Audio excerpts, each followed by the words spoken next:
Tommy couldn't believe it. Just moments ago, he'd been reading about the Sahara, and now he was standing right in it. The vast desert stretched endlessly before him, waves of golden sand glimmering under the fierce sun. He could feel the heat pressing down, and the silence was almost magical. But suddenly, the quiet was broken by a soft whisper and the distant shape of a caravan moving slowly through the sands. "Welcome, traveler," called out a voice from one of the riders. A tall man wrapped in blue fabric from head to toe, only his sparkling eyes visible.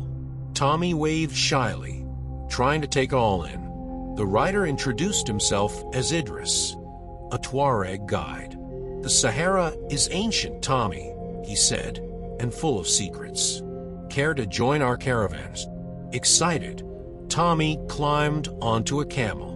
As they moved through the dunes, Idris pointed out footprints and whispers in the sand. "The desert speaks in its own language. You just have to listen." Tommy leaned forward, eager to catch the secrets carried by the desert wind.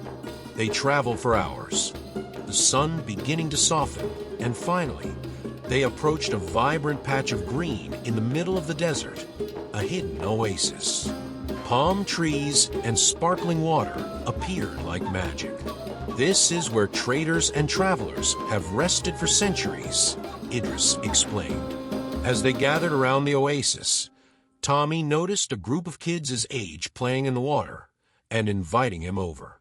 They laughed and told Tommy about their life in the desert, sharing stories of finding water, hunting, and avoiding sandstorms. As night fell, they gathered around a fire.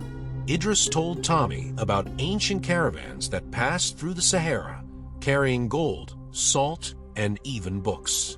People journeyed across these sands to places like Timbuktu, a legendary city of learning, Idris shared, his voice full of wonder. Tommy listened, feeling a mix of awe and respect for the people who'd survived and thrived in such a powerful place. The next day, Idris led Tommy to a cave adorned with paintings carved by people thousands of years ago. There were animals, hunters, and strange symbols covering the walls. "These are the Sahara's oldest stories," said Idris. "Long ago, this desert was green, full of life and rivers." Tommy ran his fingers along the carvings, imagining what the desert must have looked like back then. He tried to understand the pictures, piecing together the story of an ancient time when the Sahara was alive with animals and plants. Idris handed Tommy a small brush and showed him how to clean the sand from the rock art, preserving the drawings for others to see. Tommy felt like he was part of something grand and timeless. Just when Tommy thought the desert had revealed all its secrets, Idris beckoned him to follow one last time. They climbed a high dune, and there, buried in the sand, was an old chest, worn from time. Together, they opened it to find beautifully crafted jewelry and tools from ancient traders. These were gifts for the desert, left behind by travelers as thanks for safe passage, Idris explained. Tommy carefully touched each item, wondering about the people who'd left them and the stories they carried. Finally, he selected a small charm, a keepsake from the Sahara.